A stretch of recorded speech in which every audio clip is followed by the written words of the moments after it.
কিছুদিন পরে যে যখন আল্লাহর গজবে তারে টান দিছে, আল্লাহ এবার কয় ফাকাসাবনা বিহি বিদারিহিল আরদা ফামা কানা লাহু মিন ফিয়াতিন ইয়ানসুরুনাহু মিন দুনিল্লাহ ওয়া মা কানা মিনাল মুনতাসিরিন।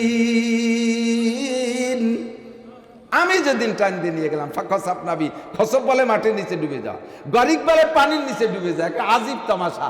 ভাই, মানুষ সুবনি খাইয়ে মরা কথা হয় না? পানিতে ডুবিয়ে সুবনি খাওয়া কয় নাকি রে?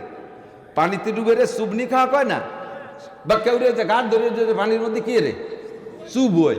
তা মানসি সুবনি খাইছে পানির মধ্যে, আর ওর কপাল ভালো মাটির মধ্যে সুবনি খাইছে। ফাকাসাবনা বিহি বিদারিহি, সে তার ঘর বাড়ি সহ বিদারিহিল আরদা, তার ঘর বাড়ি সব মাটির নিচে ডাবাই নিয়ে গেছি। ওমা কানা লাহু মিন ফিয়াতিন ইয়ানসুরুনা মিন দুনিল্লাহ ওমা কানা মিনাল মুনতাসিরিন। এই যে 4000 ছেলের সাথে কেউ তার একটা পয়সার উপকার করতে পারে নাই, আর এই যে মাটির নিচে ডাবাই নিয়ে গেল, তার প্রতিশোধ আজ পর্যন্ত নিতে পারে নাই কেউ। সব মাটির নিচে ডাবাই নিয়ে গেছে। এখন যারা এতদিন আফসোস করছে, বেঈমান যারা, কাছে ভিড়তে পারি নাই কিন্তু সাথে থাকার লোক করছে। এদিক তাকান, অনেক সময় আমাদের দেশে এরকম দেখা যায়, বড় বড় নেতারা যখন রাস্তায় দিয়ে হাঁটে, আঞ্চলিক পাইকপেয়ারা পাঙ্কুরা সাথে সাথে ঘুরে সেলফি টেলফি নেয়, মাঝে মাঝে যে সেগুলো ক্রেডিট দেখ দেখ, হ্যাঁ ছবি নিয়ে কি ঘরের বাদাই রেখে কয় যে হুজুর চেনেন ওই যে কিটার চেনেন? হ্যাঁ ওই তো অমুক আর অমুক, নাম তো আর কোনো সময় পাওয়া যাবে না, আগের দাও না বর্তমান দাও না, বিপদের শেষ নেই। এই যে ওই যে কিনা অমুক আর অমুক, হয়তো চেনেন, আমার চেনেন, মেলে চেহারাই মেলে, এই গল্প মারে, খুব গল্প। হঠাৎ করে যেদিন নেতার মরণ হয়ে যায়, সেই দিনকে আল্লাহ বাঁচাইছে, শয়তানের সাথে ছিলাম না। কতক্ষণ কি কয়? আল্লাহ বাঁচাইছে, শয়তানের সাথে ছিলাম না। এতদিন আফসোস করে যদি সাথে থাকতে পারতাম, তাহলে এই যুবকদের মতো একটা সেলফি নিয়ে আসতে পারতাম, আজকে ঘরে ঝুলে রাখতে পারতাম। আল্লাহ বাঁচালে দুইয়ে পানি খালিও পেট ব্যথা সারতো, কমপক্ষে সাথে নিয়ে গেলেও কবর আযাবটা মাফ হতো। যখন নেতার বিপদ এসে গেছে, নেতার কায়দায় চলে গেছে, তখন তারা কয় শুকরিয়া আলহামদুলিল্লাহ। সাথে হয়তো 2-4 দেখা তো যায় না, ওই সাথে যারা ছিল তারাও ঝাঁক ধরে চলে গেছে। এখন দূরে থেকে কয় কপাল বাস, আল্লাহ ভালো কপাল রাখছে, বাঁচাইছে আল্লাহ। ওমন সবুজ 2 দিনের শহীদ চাইতে জীবন ভরে কিসেন মিশে খাবো, তাও ভালো। ঠিক কি ঠিক না? ঠিক না? আল্লাহ কয় যেদিন ধরবো সেদিন ছুটতে পারবি না। মনে করতেছে যে ধরে না, আমি তাহলে অন্যায় করতেছি না। নো, আপনি মনে করতেছেন যে আমার হুজুর এত বড় হুজুর, তাই এত বড় রোগ কে? এত বড় হুজুর তাই প্যারালাইসিস হয়ে গেল কে? আমরা তো কত কিছু করি, আমাকে তো কিছু হয় না। তাহলে আমাকে চাইতে যেন কি আকামাটা করি বসে রয়েছে। যদি ভালোই হবে ওই হুজুর, তাহলে চোখের সামনে নিজের 2 বাচ্চা মরে নাকি? এ কয় কি কয় না কথা বলে? ও দোস্ত, তুমি 7 তেতলি রাঠি, আর যার এই ঘটনা ঘটেছে, তুমি তাকে যদি মনে করো সে বড় অপরাধী বিদায় তার সন্তান কেড়ে নিয়ে গেছে আল্লাহ তাআলা, তাহলে তুমি বলো বিশ্বনবী মুহাম্মদ রাসূলুল্লাহ সাল্লাল্লাহু আলাইহি সাল্লামের 2টা পুত্র সন্তান কাসেম আর ইব্রাহিমকে আল্লাহ তাআলা শিশুকালে নবী পাকের সামনে থেকে নিয়ে গেল নবীর কোন অন্যায়ের কারণে? এটা পরীক্ষা। এটা কি বলেন? এটা কি পরীক্ষা? এই পরীক্ষা, ব্যক্তি যেমন তার পরীক্ষা তেমন, স্বর্ণ যেমন তার পোড়া তেমন। মনে আছে নাকি? স্বর্ণ যেমন তার পোড়া তেমন। আসাদুন নাসে বালান আল আম্বিয়া। আল্লাহ পাক বলেন, নবী পাক বলেন, সবচাইতে বেশি পরীক্ষার সম্মুখীন হয়েছে নবীরা। সুম্মাল আমসাল উফাল আমসাল, এরপরে সাহাবায়ে কিরাম, এরপরে তাবেঈন, এরপরে তাবেঈন, এরপরে আইম্মায়ে মুজতাহিদিন। আল্লাহু আকবার। আপনারা এই এলাকার মানুষ অন্য কোনো মাযহাবের আছেন নাকি জানি না, আমার বিশ্বাস আমরা বেশিরভাগই হানাফি মাযহাবের, নাকি বলেন? আমাদের মাযহাবের ইমাম সাহেবের নাম কি? ইমামে আবু হানিফা। আমরা হানাফি মাযহাবের, তাই তো নাকি বলেন?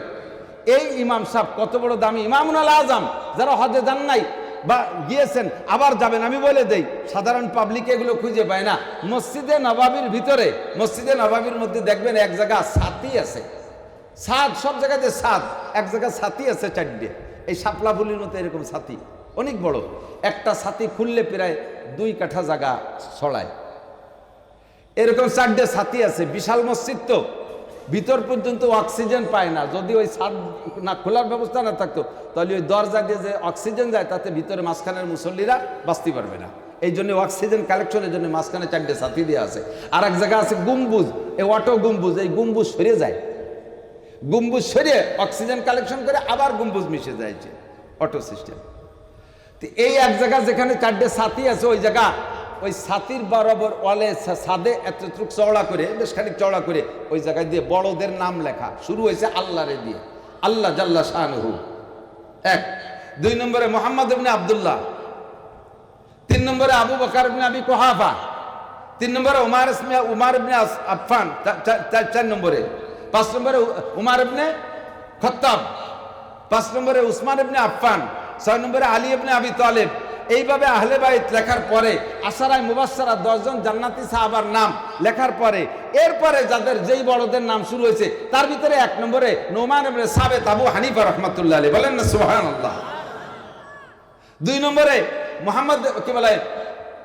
মুহাম্মদ ইবনে ইদ্রিস আশ-শাফি, ইমাম শাফির নাম। 3 নম্বরে মালিক ইবনে আনাস, 4 নম্বরে আহমদ ইবনে হাম্বল। এই বড়দের নাম। এই বড়রা এত বড় মানুষ যাদের নাম তুর্কিরা মসজিদে নবাবির গায়ে লিখে রেখে গেছেন, অবশ্যই তারা বড় মানুষ। 4টি মাযহাবে 4 ইমাম, আর 4 ইমামের পরিণতি কি, শেষ ফিনিশিং? ইত্তেবায়ে আবু হানিফা কি সনদ জিন্দা মে হ্যায়, इत्तेबाए अबू हनीफा की सनद जिंदा में है, शाफी होता है जो घर से निकल जाने के बाद उंगलियां जब शल हो जाए, मालिकी होता है जो हम्बली होता है दुर्रा पीठ पर खाने के बाद। इमाम আবু হানিফা রাহমাতুল্লাহ আলাইহি জিন্দান জেলখানার মধ্যে মারা গেছে। কি অন্যায় করলেন যে জেলখানায় গেলেন? আর জেলখানায় গেলি যে আপনি বলবেন দেখতি হুজুর হুজুর কি যেন আকাম করছে বলে জেলে গেছে। কত বদনাম, ফেসবুক খুললি 501 501 আজে বাজে যে ফেসবুক ভরা টাঙ্কু পোলাপান লিখে লিখে। ও দোস্ত, যদি বাস্তব না হয় কিয়ামতের ময়দানে সাক্ষাৎ হবে ইনশাআল্লাহ। তুমি যে অপবাদ দিচ্ছ, সাবধান, জবানটাকে হেফাজত করো। আসবরায়ে নরম গুপ্তান সূর্যভাবে উস্তখা গুপ্তগুয়ে লামুলায়েম নিস্তেকারে আকেলা। শরীরের সব অঙ্গের মধ্যে হাড় আছে কম বেশ, কথা কোন? এই কানে আর নাই, কিন্তু আর নাই যে, কিন্তু কানে চাপ দিয়ে দেয় নেই, বকরুমের মতো মড়মড়িয়ে, বকরুমের মতো মড়মড়িয়ে হলো নরম। আর চোখের এই পুতুলির উপরেও কিছু আছে, মনিতি হাড় নাই। শরীরের ভিতরে যে কয় অঙ্গে হাড় নাই, যারা হাড় নাই তারা নরম হবে না? যে কয়টা অঙ্গের মধ্যে হাড় নাই তাদেরকে আল্লাহ নরম বানাইছে, কিন্তু তাদের কাজ আবার সবচেয়ে গরম।